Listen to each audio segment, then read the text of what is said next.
a través del 8.1.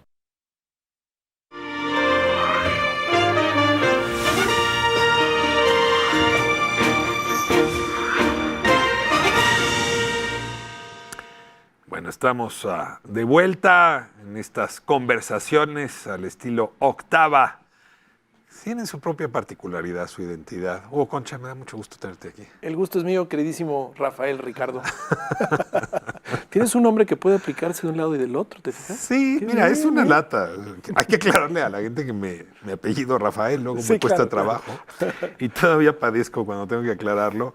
Aquel hermano de una novia que se reía carcajadas, como decía, te habla Ricardo Rafael. Y decía, ¿por qué mi padre no se cambió de apellido? Gozo mi apellido.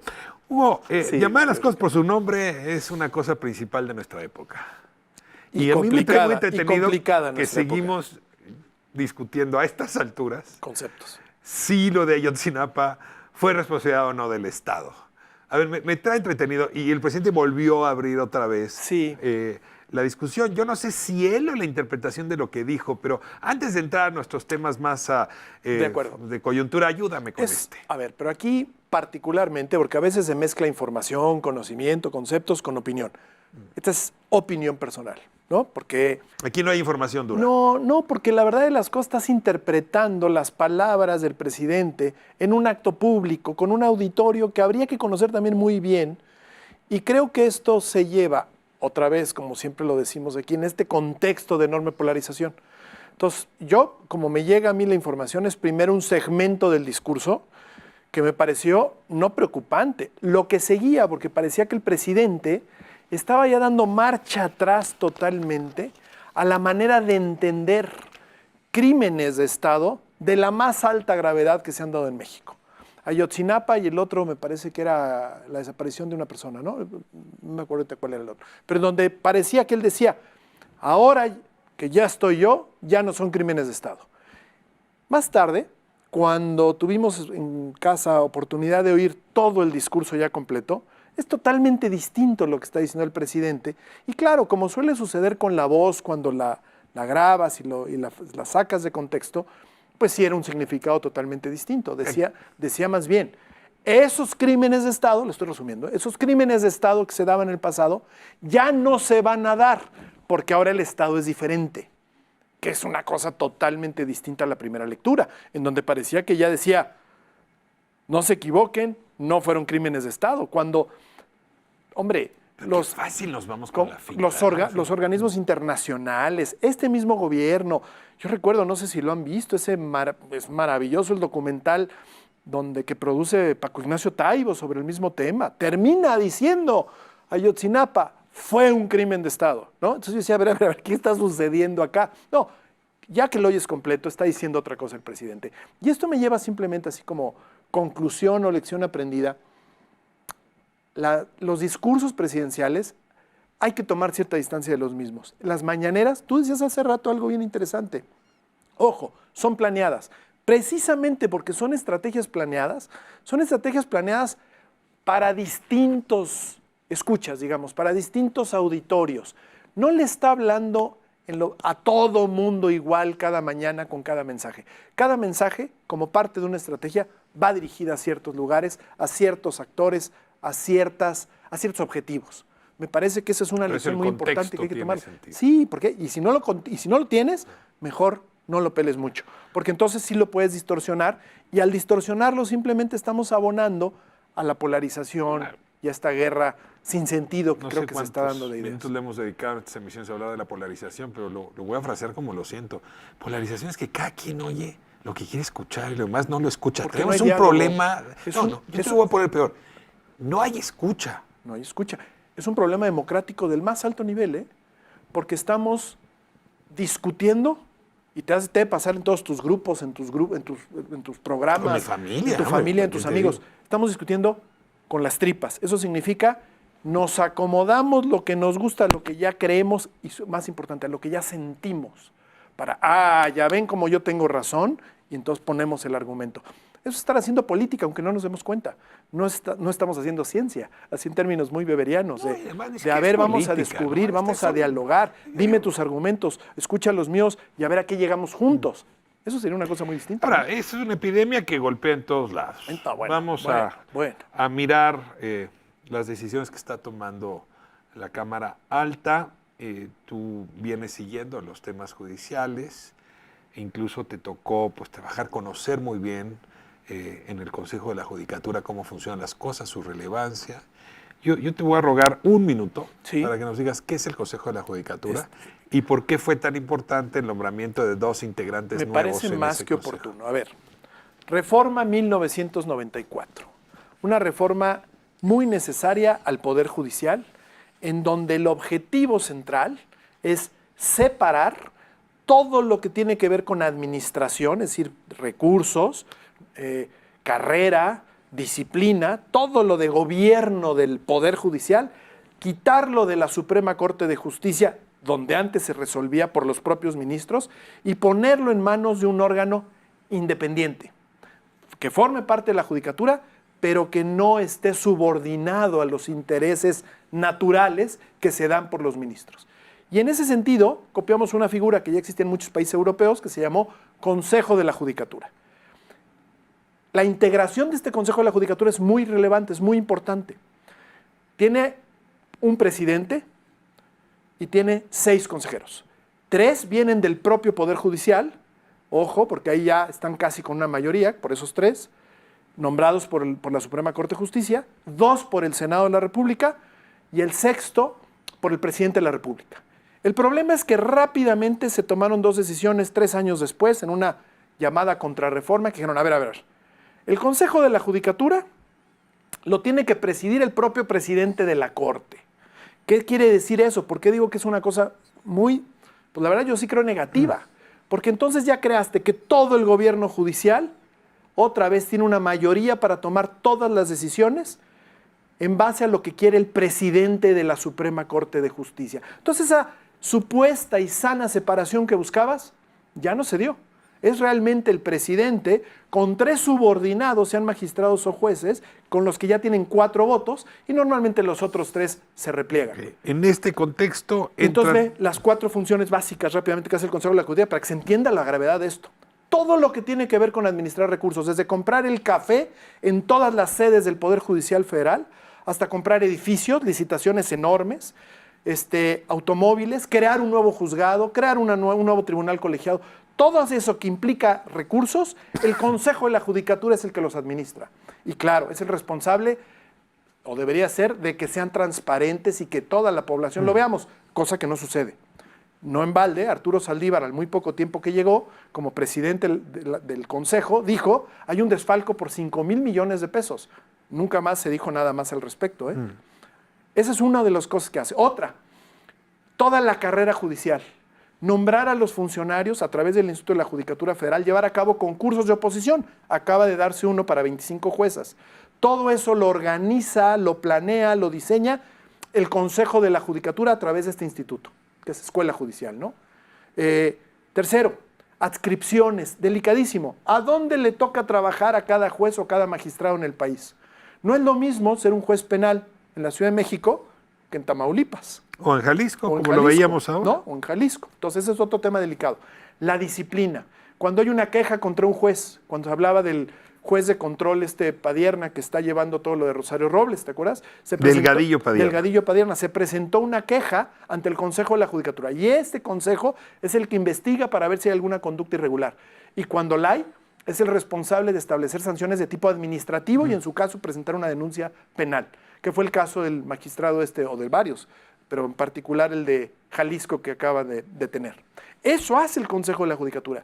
Por eso es muy relevante que el Consejo de la Judicatura guarde independencia del resto del Poder Judicial, para que verdaderamente se vuelva un órgano que más bien a quien le rinde cuentas no es al presidente de la Corte, es a la ciudadanía. Arturo Saldívar ha hecho saber por todos los medios y todos los discursos posibles que él se va a abocar sobre todo a la reforma del Poder Judicial a partir del Consejo de la Judicatura. Estos 2 nombramientos recientes, ¿qué significado tienen? No, mira, son 2 personas, otra vez que ya habíamos oído hablar de ellas, porque una había sido Verónica Ejibes, que había sido candidata en principio para la Fiscalía General. No tengo mucha más información de ella. Y la doctora Loretta Ortiz es una académica de muchos años, reconocida en algunos temas, pero que pues, claramente no se estimó que cumplía con todo lo que hacía falta para ser ministra en la Corte, ¿no? Entre otras cosas, porque es muy cercana a Ricardo Monreal y muy cercana al presidente. No llegó a ministra de la Corte y ahora entonces, por una decisión que veo que no costó trabajo, pues, mayoritaria, que decide el Senado directamente, la nombran consejera de la Judicatura. A mí lo que me preocupa en todo caso, más que capacidades, son las cercanías otra vez con el gobierno, porque se supone que estas dos posiciones, las que nombra el Senado, pues tienen que venir de otro lugar, no de cercanías con el partido político y con el presidente. Para eso el presidente va a nombrar uno y ese lo nombra directamente. Ese sí claramente se supone, así está diseñado, que sea alguien empático, cercano a la presidencia de la República. Te pregunto, ¿son empáticos con el propósito de Arturo Saldívar de reformar el Poder Judicial? Vuelvo a lo el presidente anterior. López Obrador lo dijo hará cosa de un mes. Dijo, a ver, yo no voy a reformar el Poder Judicial. Creo que el Poder Judicial se debe reformar a sí mismo. Sí. Pero voy a usar mis potestades. Pero hay una tensión que también ha salido al aire. Porque ahorita, voy a usar mis potestades de nombramiento para producir esos cambios. Lo cual te implica que la terna, por ejemplo, para la Corte, pues es estratégica para esa reforma. Y obviamente, pues mediante Morena, este nombramiento de estas dos integrantes. No, yo no lo veo así, porque ninguna de las dos son especialistas en Poder Judicial. Ninguna de las dos. Mientras, por ejemplo, que en la otra tienes por lo menos dos personas que de Poder Judicial saben y bastante, acá la verdad es que no saben.